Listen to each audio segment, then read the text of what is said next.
మన కోసం కూడా దేవుడు తన గ్రంథంలో రాసుకున్నాడు. ఏమని రాశాడు? మరియు వాటి యందు మనం నడుచుకునవలెను. మీరు రాయవలసిన, చెయ్యవలసిన స్క్రిప్ట్. భూమి మీదకి మీ రాక జరుగుతుంది అంటే స్క్రిప్ట్ రెడీ. దేవుడు ముందుగా సిద్ధపరిచిన సత్క్రియలను చేయుటకై క్రీస్తు యేసునందు సృష్టింపబడిన వాడవై ఆయన చేసిన పని. యేసు తన పనిని ముగించుకుని వెళ్ళిపోయాడు, తన మార్గాన వెళ్ళిపోయాడు. నన్ను గూర్చి వ్రాయబడిన ప్రకారం మనుష్య కుమారుడు పోవచ్చున్నాడు.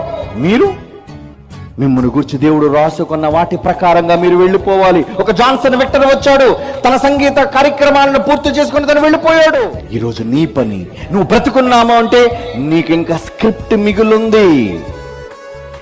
ఆ స్క్రిప్ట్ను మరిచి లోకంలో చుట్టూ ఉన్న వాళ్ళందరినీ చూచి ఇది నిజమనే భ్రమలో నటిస్తున్నావా? అలా నటిస్తే నీ నటన ముగిసిపోతుంది. జాగ్రత్త.